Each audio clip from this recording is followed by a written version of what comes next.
Last class का continuation है, आप चेक कर लो। लास्ट क्लास में हमने मेजरिंग इंस्ट्रूमेंट शुरू किया था, उसमें हमने कुछ examples of indicating instruments, recording instruments, वो सब हमने देखा। फिर हमने कहा कि मेजरिंग इंस्ट्रूमेंट्स में खासकर 3 टॉर्क्स की जरूरत होती है, कंट्रोलिंग टॉर्क, डिफ्लेक्टिंग टॉर्क और एक डैम्पिंग टॉर्क मूविंग सिस्टम में।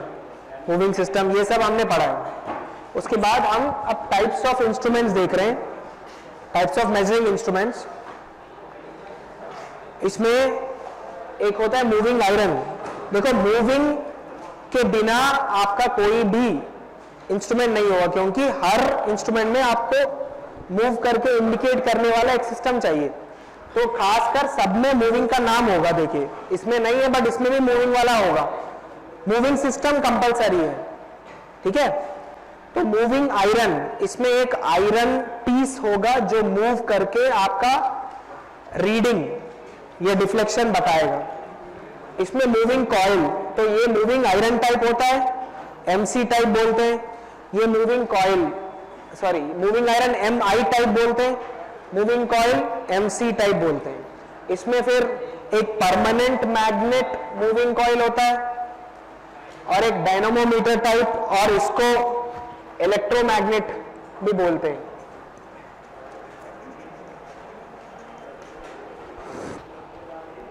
या इलेक्ट्रोडायनामिक टाइप भी बोलते हैं इसको। तो कॉइल, मूविंग कॉइल में आप या तो परमानेंट मैग्नेट यूज कर सकते हैं या दूसरा electromagnet. Instead of permanent magnet you can also use N electromagnet. और तीसरा है इंडक्शन टाइप, ठीक है। और इनमें डिफरेंस खासकर ये है कि ये एसी प्लस डीसी दोनों के लिए यूज होता है। मतलब आप एसी वोल्टेज, एसी करंट ये भी नाप सकते हो, डीसी वोल्टेज, डीसी करंट भी नाप सकते हो। और मूविंग कॉइल में ये जो पीएमएमसी है, परमानेंट मैग्नेट वाला, ओनली डीसी है, ठीक है। और ये जो डायनामोमीटर टाइप इलेक्ट्रोमैग्नेट वाला है, एसी प्लस डीसी के लिए है खासकर, ठीक है। एक सिंपल मूविंग आयरन का मैं एक छोटा सा डायग्राम और एग्जांपल बता रहा हूं, देखिए।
ये मूविंग आयरन इंस्ट्रूमेंट का अंदर का कंस्ट्रक्शन है।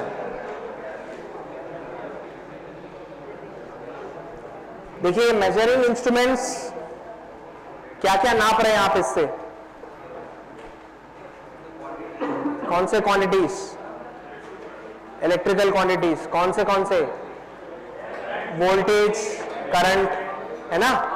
तो जब आप जिस लाइन में या जिस इक्विपमेंट के पास आप नापना चाहेंगे वो आप यहां कनेक्ट करेंगे, ठीक है, मीटर के। और ये वाइंडिंग है, कॉइल है एक तरह से। तो कॉइल को ऊपर नीचे रख के आपने क्या किया, इस कॉइल के बीच में आपने अपना एक आयरन बार कनेक्ट किया। मूविंग आयरन इसलिए कहते हैं क्योंकि ये मूवेबल पार्ट है, ये वाला, और इससे आपने एक स्पिंडल टाइप की चीज लगा के आपने अपना इंडिकेटर लगाया।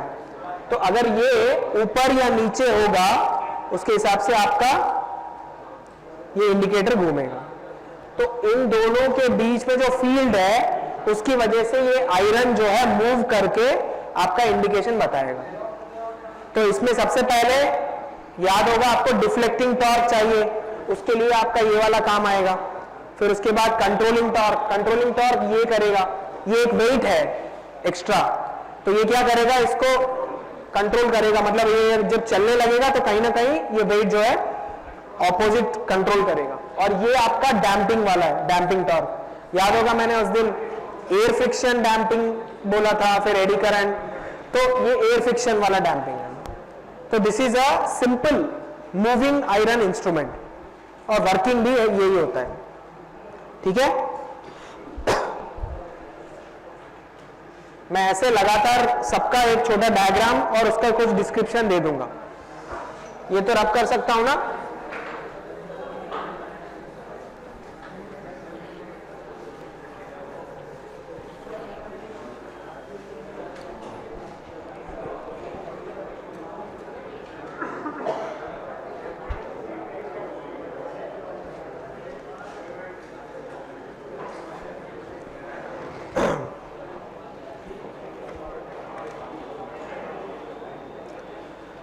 अच्छा, पीएमएमसी और ये दूसरा क्या था, डायनामोमीटर, इलेक्ट्रो डायनामोमीटर, इन दोनों को मैं कंपेयर करते हुए बता दूंगा। यहां पर ये मूविंग कॉइल है ना, तो आप क्या करोगे, परमानेंट मैग्नेट लगाओगे दोनों साइड, मतलब एक मान लो नॉर्थ पोल एक साउथ पोल है, और इसके बीच में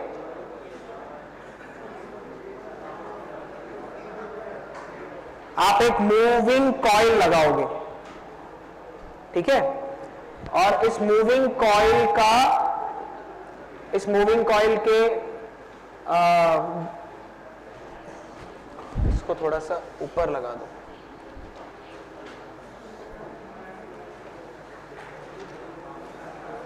ऐसे होता है, ये पीएमएमसी है। इस मूविंग कॉइल से आपका इंडिकेटर जुड़ा होगा। ठीक है,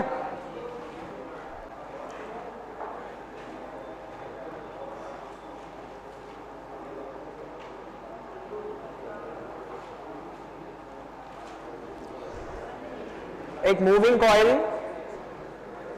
इसके साथ लगा होगा। परमानेंट मैग्नेट जो है ये इसका एक इस नॉर्थ और साउथ के बीच में एक फील्ड प्रोड्यूस होगा, और एनी क्या कहते हैं मैग्नेटिक फील्ड के अंदर अगर आपने एक कॉइल कैरिंग करंट प्लेस किया तो उसमें एक टॉर्क प्रोड्यूस होता है। तो वो वाला प्रिंसिपल से आपका इस मूविंग कॉइल में एक टॉर्क प्रोड्यूस होगा, उससे वो आपका what do say deflecting torque है। और फिर बाद में इसके साथ again you have a weight, and you can have either eddy current damping और air friction damping along with this for damping. तो आपके तीनों, डिफ्लेक्शन भी हो गया, कंट्रोलिंग के लिए भी हो गया, और डैम्पिंग भी हो गया। तो इस तरह का अरेंजमेंट होता है परमानेंट मैग्नेट में, पीएमएमसी में। डायनेमोमीटर में थोड़ा सा फर्क होगा। डायनेमोमीटर में क्या होगा, परमानेंट मैग्नेट के बदले में मैंने कहा था इलेक्ट्रोमैग्नेट्स होते हैं, तो उसके लिए आप क्या करोगे,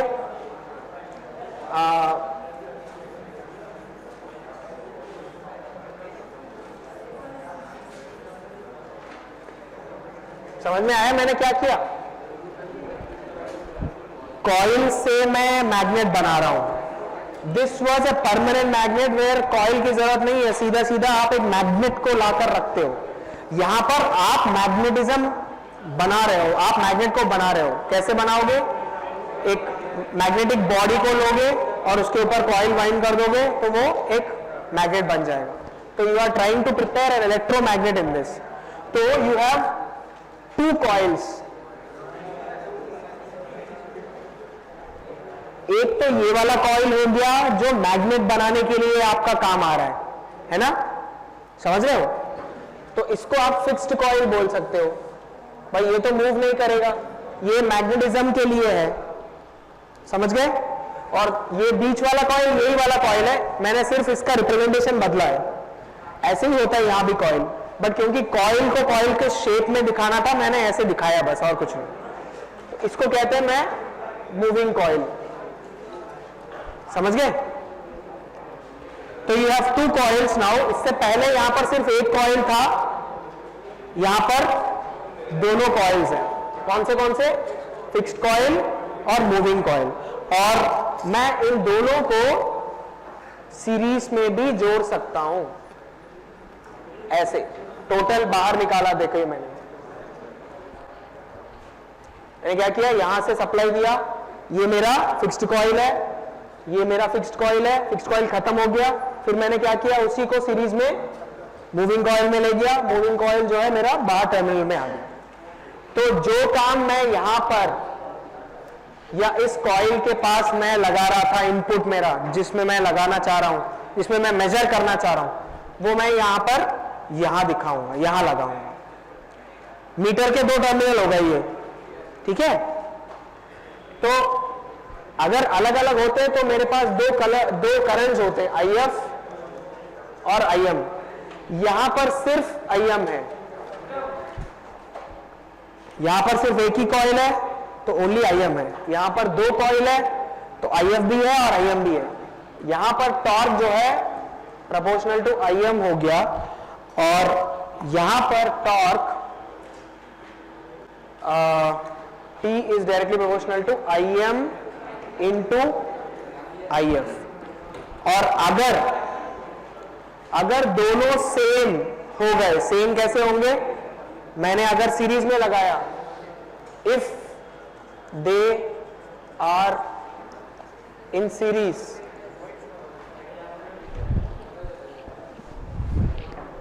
IM will be equal to IF, then T is proportional to I square, ठीक है? तो इसमें ज्यादा टॉर्क प्रोड्यूस हो सकता है, टॉर्क ज्यादा प्रोड्यूस हो सकता है, समझ गए? नोट कर लो ठीक से। और ये खासकर अगर सीरीज कनेक्शन है तो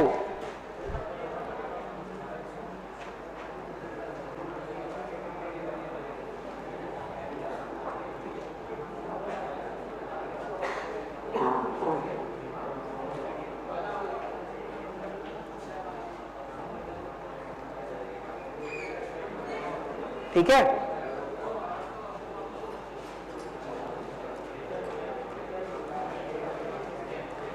अच्छा, इसमें जब हमने इनके नाम लिखे थे वहां पर हमने क्या लिखा, दिस इज ओनली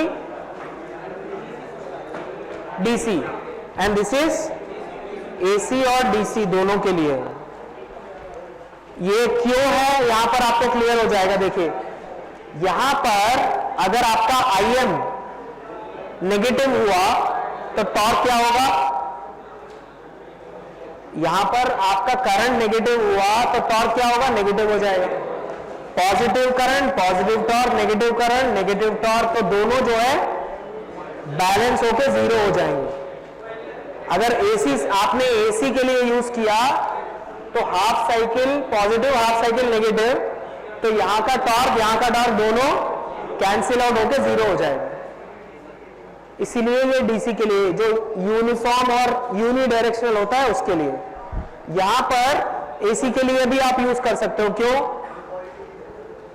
ये क्या है, स्क्वायर टर्म है, तो भले ही वो नेगेटिव हो आपका रिजल्ट पॉजिटिव आएगा।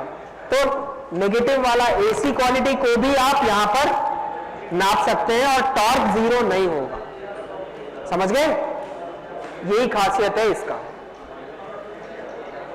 ओके, तो इसमें आप AC यूज नहीं कर सकते, इसमें आप AC और DC दोनों के लिए। DC में तो कोई दिक्कत ही नहीं है, पॉजिटिव होगा हमेशा तो स्क्वायर टर्म हो ही जाएगा। एसी में नेगेटिव भी आएगा पॉजिटिव भी आएगा तो भी स्क्वायर की वजह से वो पॉजिटिव टॉर्क ही रहेगा। समझ गए?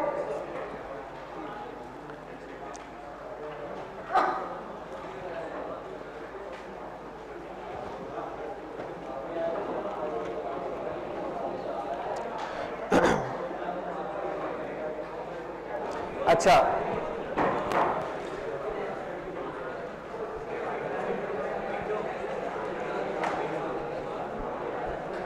इंडिकेट्स एवरेज वैल्यू, मतलब जो इंडिकेटर दे रहा है ना इसमें वो एवरेज वैल्यू होता है। और यहां पर दिस मीटर इंडिकेट्स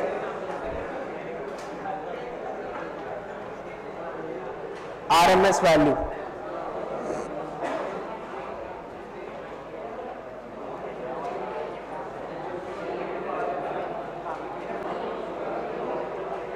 क्या मतलब है? डीसी में एवरेज वैल्यू होता है, लेकिन एसी को कैसे रिप्रेजेंट करते हैं आप लोग?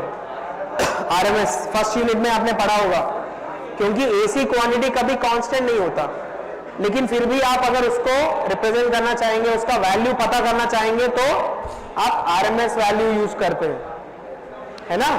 तो इसलिए ये वाला डायनेमोमीटर टाइप मीटर जो है वो आरएमएस वैल्यू देते हैं और पीएमएमसी जो है एवरेज वैल्यू देते हैं। आपने कोई ईटी लैब किया है, उसमें मीटर्स यूज किया, तो एसी वाले ये वाले होंगे मीटर्स और डीसी वाले ये वाले होंगे आपके, वहां पर जो भी आपने यूज किया होगा। ठीक है?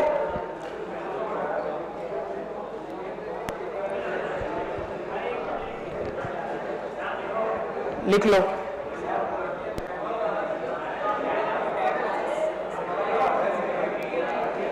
सिंबल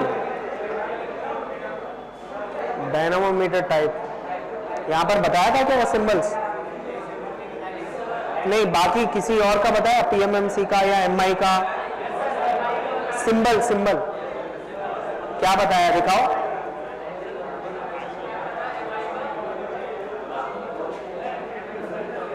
मैं देख के बताऊंगा परसों। आपके पास है सिंबल?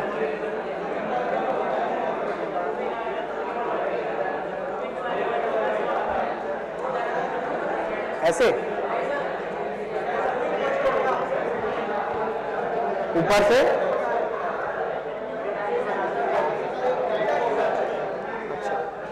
चलो ठीक है, याद आ गया मुझे, बट मैं पता करके फिर परसों बता दूंगा।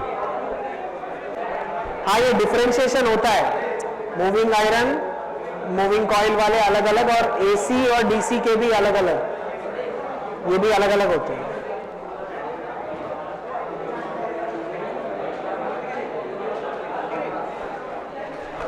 हो गया?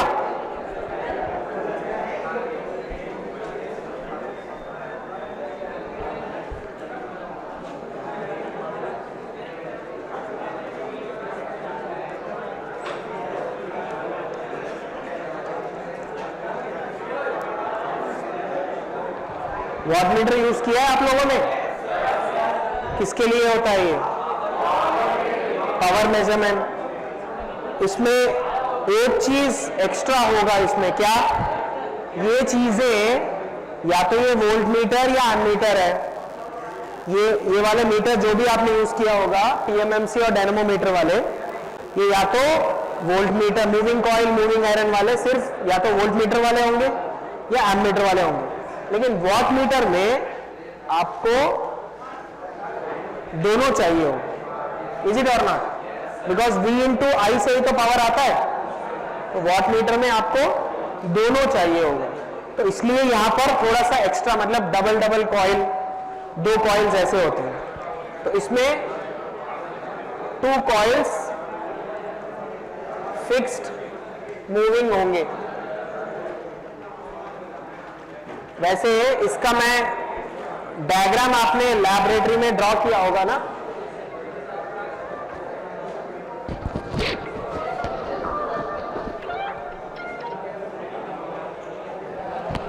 आपने डायग्राम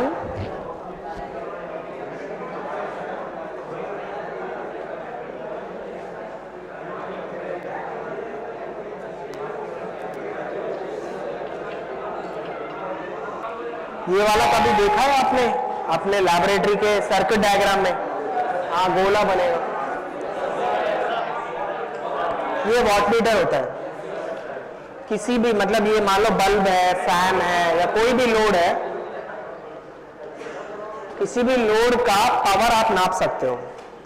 इसमें ये और ये है, दो अलग अलग होते हैं, पैरेलल होते हैं। और ये पता है क्या है, ये इसको क्या बोलते हैं? करंट कॉइल और वोल्टेज कॉइल। ठीक है, करंट कॉइल करंट नापेगा, वोल्टेज कॉइल वोल्टेज नापेंगे, और इन दोनों का जो रिजल्ट है वो आपको पावर में वॉटमीटर दिखाएगा। समझ गए?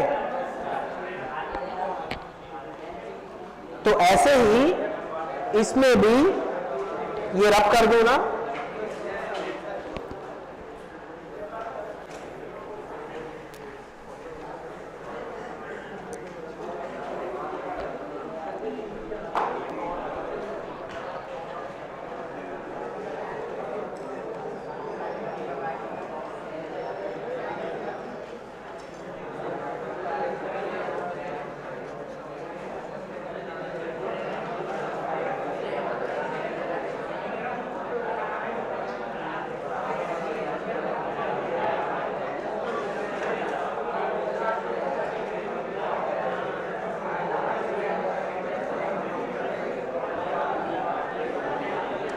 ये देखिए डायनामोमीटर टाइप है।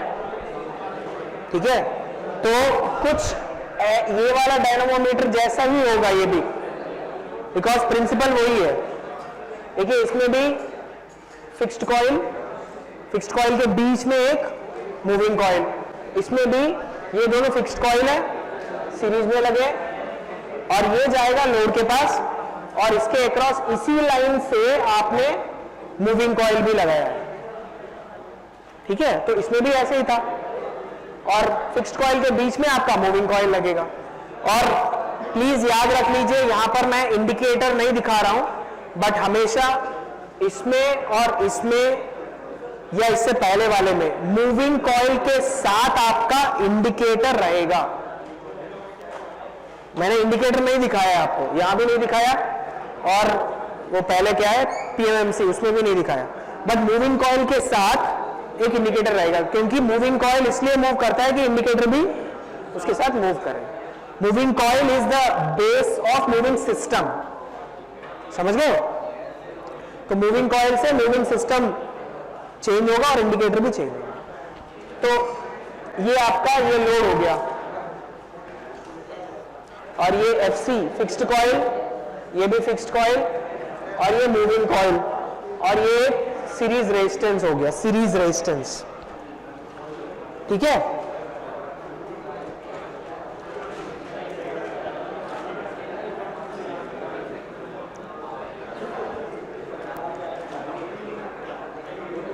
Fixed coil series with load, और moving coil parallel with load. देख लो, फिक्स्ड कॉइल जो है लोड के सीरीज में है, और जो मूविंग कॉइल है वो लोड के एग्जैक्टली पैरेलल में है।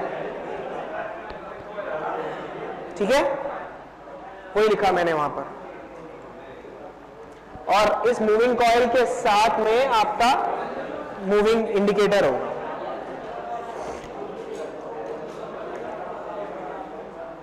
तो फिर बात वही है, फिर से दो फिक्स्ड कॉइल के बीच में आपका मूविंग कॉइल हो गया, फिर वही प्रिंसिपल, करंट दोनों में फ्लो करेगा, इन दोनों के बीच में, जैसे इससे पहले यहां बताया था वैसे ही, some current is flowing in these two and some current is flowing in these two, so there are two fields interacting and this moving coil will start moving, torque produce हो। तो लॉजिक फिर वही है। ठीक है, but इसमें यह है कि यहां पर आप दोनों पैरेलल में रखने से, यहां पर पैरेलल नहीं था कभी भी, यहां पर सीरीज में था, यहां पर पैरेलल रखने से एक कॉइल आपका करंट मेजर कर रहा है, ठीक है, और दूसरा आपका वोल्टेज मेजर कर रहा है, और दोनों का आपका product, total torque is directly proportional to product, voltage into current, ये हो। ठीक है,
नेक्स्ट मीटर देखिए हम लोग, we have gradually increasing our knowledge by first measuring voltage, then current, then power and then energy. Starting वाले जो MI और MC मीटर्स हैं वो आपके वोल्टेजेस और करंट्स को मेजर करने के लिए, और उसमें एक डायनामोमीटर टाइप हमने वॉट मीटर देखा। तो फर्स्ट हमने वोल्ट मीटर और एमीटर के कंस्ट्रक्शन देखा, फिर एक वॉट मीटर का कंस्ट्रक्शन देखा, और अब हम एनर्जी मीटर। एनर्जी मीटर पता है क्या है? आपके घर में था या है अभी भी? खैर ये वाला नहीं होगा शायद, क्योंकि ये एनालॉग वाला है, डिजिटल नहीं है। आजकल अपने घर में most of the houses have digital energy meter. किसी का पुराना मीटर अभी भी है तो वो जो रोटेट नहीं करता, डिस्क अंदर लाल निशान के साथ वो रोटेट करता है ना, वो जो रोटेटिंग पार्ट है ना उसमें जो आपको दिखता है वो ये है, ऊपर और नीचे बंद है और सिर्फ आपको सामने ये दिखेगा। समझ गए? तो ये क्या होगा देखिए, इसमें जिस लाइन से आपको एनर्जी मेजर करना है उस लाइन का पॉजिटिव और रिटर्न लोड देखिए यहां पर। तो यहां पर कितने कॉइल्स हैं? यहां भी 2 कॉइल्स है। ये क्या है? वोल्टेज कॉइल, ये क्या है? Current coil. तो देखिए वोल्टेज करंट हमेशा हम सीरीज में नापते हैं, है कि नहीं? तो इसलिए वो करंट कॉइल देखिए लोड के सीरीज में आपका करंट कॉइल आया है, और वोल्टेज हमेशा हम लोग एक्रॉस नापते हैं पैरेलल में। तो इसलिए वोल्टेज देखिए अलग से आपने पॉजिटिव और नेगेटिव के बीच में आपने वोल्टेज कॉइल रखा। कैसे? ये निकाला, पूरा कॉइल ऐसे रखा, फिर ऐसे ऐसे करके ये पूरा सीरीज में है देखिए, और ये नीचे चला। समझ गए? तो इसमें दो भाग है, एक वोल्टेज कॉइल, एक करंट कॉइल। वोल्टेज कॉइल आपने ऊपर रखा, करंट कॉइल नीचे रखा। और फिर वेरी सिंपल प्रिंसिपल है, फैराडेज लॉ अगर आपको समझ में आता है तो हर मीटर फैराडेज लॉ का कहीं ना कहीं बेसिस पर ही आपका मीटर काम कर रहा है। यहां पे देखिए एक ऊपर कॉइल है, एक नीचे कॉइल है, दोनों के बीच में फील्ड क्रिएट होगा, मतलब दोनों अलग अलग फील्ड्स क्रिएट करेंगे, दोनों के बीच में टॉर्क प्रोड्यूस होगा। वो टॉर्क इसके ऊपर एक्ट करेगा जो बीच में रखा है, और वो घूमने लगेगा। जितना ज्यादा टॉर्क होगा उतना ज्यादा घूमना होगा, और ज्यादा टॉर्क कब होगा? जब आपका कंजम्पशन ज्यादा हो रहा है, स्पीड ज्यादा बढ़ेगा। Are you following? तो वो इन दोनों के बीच में, अच्छा इन दोनों के बीच में ये टॉर्क क्यों प्रोड्यूस होगा? क्योंकि ये वोल्टेज पैरामीटर है, ये करंट पैरामीटर है, और इसका इंडक्टेंस और इसके इंडक्टेंस में काफी फर्क है। यहां पर आपने देखा होगा कोर, बहुत ज्यादा कोर है, बहुत ज्यादा वाइंडिंग भी है। तो इसके और इसमें दोनों में there will be a phase difference. इसके फील्ड में और इसके फील्ड में फेज डिफरेंस होगा ऐसे करके। और दो फोर्सेस अगर फेज डिफरेंस के साथ है तो इन दोनों के बीच में एक रिजल्टेंट टॉर्क आएगा, रिजल्टेंट फोर्स आएगा। तो वो फोर्स इस डिस्क को, इसको रोटेटिंग डिस्क बोलते हैं।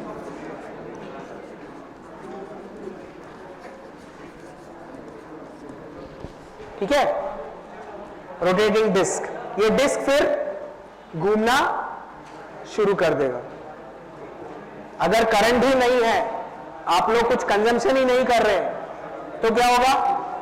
ना इसमें करंट जाएगा ना इसमें करंट जाएगा, फील्ड ही नहीं होगा, तो डिस्क रोटेट ही नहीं करेगा। सिंपल लॉजिक, समझ गए?